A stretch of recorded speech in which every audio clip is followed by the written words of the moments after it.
Cuando me sobra espaguetis y salchichas en casa, los preparo de esta manera. Queda tan deliciosa que a toda tu familia le encantará.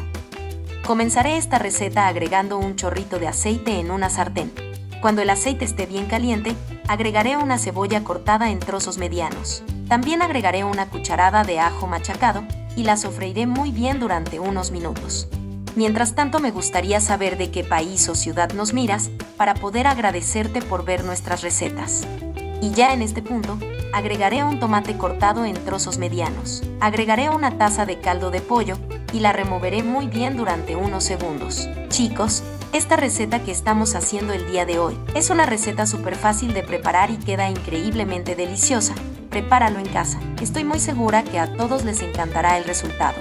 Taparé la sartén y la dejaré cocinar a fuego medio durante unos minutos, o hasta que nuestros tomates se suavicen por completo.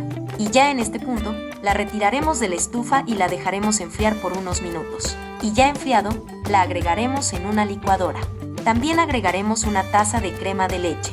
La sazonaremos agregando una cucharadita de sal, una pizca de pimienta negra, una pizca de orégano. Taparé la licuadora y la licuaremos muy bien durante 3 minutos.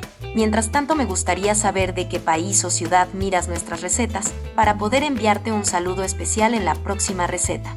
El saludo en la receta de hoy es para Silvia Benítez desde Argentina, también para María Auxiliadora desde Nicaragua y para Sandra Milena que nos mira desde Colombia. Gracias por siempre ver y disfrutar de nuestras recetas. Ya bien licuado, reservaremos por un momento.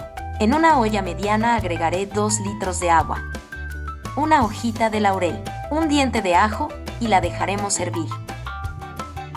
Y cuando nuestra agua ya esté hirviendo, agregaré una cucharadita de sal, 250 gramos de espaguetis y la dejaremos cocinar muy bien durante 15 minutos.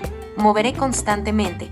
Esto es para evitar que nuestras pastas se peguen. Y ya pasado el tiempo, la reservaremos por unos minutos. A continuación, en una cacerola agregaré una cucharada de mantequilla y la derretiré muy bien. Y ya derretida la mantequilla, agregaremos 10 piezas de salchicha cortada en rodajas del grosor de un dedo y la doraré muy bien por unos segundos. Y cuando estén así de esta manera, agregaremos los espaguetis que teníamos reservada y la mezclaré muy bien por unos segundos. Y ya en este punto, agregaré la salsa que teníamos reservada y la removeremos muy bien. Agregaré cilantro fresco, la cantidad es al gusto. Y ya nuestra receta del día de hoy está lista. Miren lo rica y deliciosa que quedó. Me gustaría que calificara esta receta de 0 a 10 para saber si te gustó el resultado. Un abrazo y nos vemos en la próxima receta.